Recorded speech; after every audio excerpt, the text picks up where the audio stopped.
welcome to another episode of Rectec Reels. I'm Rob Green, founder and CEO here at Rectec, and joining me today is a very special guest, a good friend of mine and someone I have had the pleasure of working with for the last few years. It's none other than Louise Triance. Louise, welcome to the show. Thank you for joining us. Why don't you go ahead and introduce yourself? Thank you very much. Thank you for having me. I've enjoyed working with you for the last few years. I run UK Recruiter, which is a community site for recruitment professionals. I do a few other things as well, but most of them are focused around the recruitment industry. Thank you, Louise. Fabulous introduction as expected, short and sweet. And as you know, Rectec Reels is providing some bite-sized insights to our audience. And I don't want to start the show off by making you feel old, because you absolutely aren't. But I don't know anyone, I don't think, that's been in the industry for longer than you have. So I'm hoping that today we can really tap into some of that experience that you've gained over the last how many years? Well, I actually just worked out, and I joined a recruitment company 32 years ago this month. Wow. That is impressive. And you don't look old enough is the next thing that I'm supposed to say. And you don't. So you've learned a huge amount along your 32-year journey. Incredible. And you know that recruiters obviously spend a lot of time building their networks. And I know, having worked with you for a long time, how much time and effort that you put into, maintaining and optimizing your own network and growing your own network. And I think a lot of recruiters also place a lot of value on their networks. They spend a lot of time building them. So could you provide maybe our users with some top tips on how they can best capitalize on their network?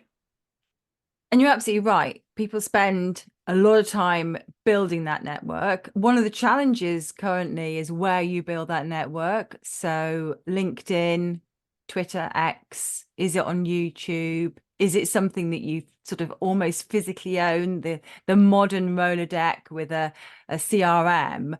But you have to know what to do with those people, those contacts. And there's two sides to this. One is about being generous with your own time. So play it forward. And we all know that expression, but do we do it? So looking out for people who need help, who could utilize your network. And that give is so easy to do. You see somebody asking for something and you say, I know somebody else who can help. And in actual fact, in doing that, you help that person, you help the person you're introducing them to, because that feels great as well. And it also benefits you. But the other side of that is more selfish, which is don't be afraid to use your network of business associates, friends, ex-colleagues and clients for introductions. So never be too proud to say, I'm working on a new role. I don't entirely understand the spec. Who can help me with this? Or I've got a candidate who's amazing. I didn't place them. Who else might need them in their organization? And use your network in that way. So don't just build it, do something with it once you've got it. That all sounds like wonderful advice. And, talking about recruiters spending a lot of time building their networks, recruiters typically are pretty time poor. So do you have any tips that you could share around kind of improving time management? A very long time ago, I went on a time management course where you had the actual leather-bound time managers. And I don't think anybody actually owns them anymore. They're probably worth some money now. But some of the tips I learned there are still super relevant. And I think that it's really important to switch off at the end of a day and the end of a week. It's very easy for a recruiter to continue their work into the evening, and sometimes you need to, and sometimes you don't, or it's easy to continue that work into a weekend. But my advice is on a Friday before you leave, clear out your inbox as best as you can, or sort it into folders, add notes to your CRM on what you're moving over, and plan the next week. So plan what Monday's going to broadly look like. And that could be a to-do list.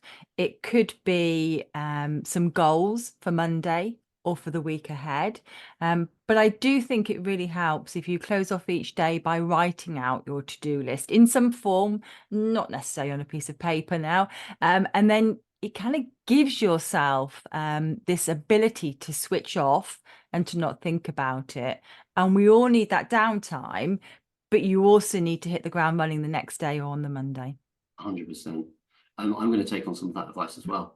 I bet you're dreadful for that because you do work incredibly long hours. Yeah. And it's very easy for one day to flow into the next when you do that. Yeah, and it normally does. It normally ticks past midnight, and I am still sat here. I think I've got the to-do list nailed, but I think having the ability to be able to switch off at 5, 6 o'clock in the evening and switch off, I'm very, very bad at that, and I know that a lot of recruiters are bad at that as well. And you also spent a long time as a recruiter, so one of the other things that I hear quite frequently is how much of a killer it is for recruiters when candidates take a counter offer. Happens all the time. What's your best advice for kind of managing those kind of surprises that recruiters face in that area? So, counter offers are just such a killer. And it's actually not even just counter offers. It's about when you make that offer to the candidate on behalf of the client and they say, our salary is not high enough for me, or actually, I need to work from home 2 days a week, or no, I need flexible hours. And what it is not having asked the right questions. I mean, how obvious is it that I'm saying this? But it is what happens time and time again. Asking these insightful, correct questions early on is so crucial to understanding what's going to happen later. And it can be so tempting to get carried away when you've got a really good match. And you do it on the client side too.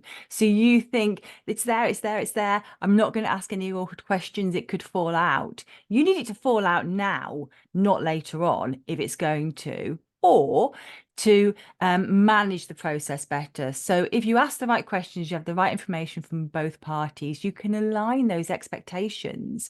You're building stronger trust, and you're reducing the chances of either the candidate declining an offer or accepting a counter offer, or the client getting super cross when you have to kind of nudge in this expectation about working from home 1 day a week. We talk such a lot about recruitment being about a consulting type of relationship, not transactional. But having those conversations is what makes it truly consultative.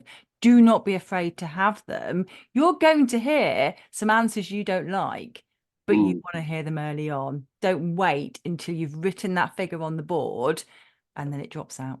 Yeah, yeah. That sounds like incredibly good advice. And there you have it. Louise Triance, one of the most experienced, most credible, and most well-networked people I know in the recruitment industry. Louise, it's been an absolute pleasure having you on the show. You've been an incredible guest. And don't forget, if you are in the market for recruitment technology, please check out our recruitment tech comparison service, rectec.io, and also our complementary tech marketplace as well. Thanks again, Louise, and thanks for all of the time and the great tips and advice you've provided. I hope everyone that's watching this has taken something away. Thank you so much, Rob. It's been a pleasure.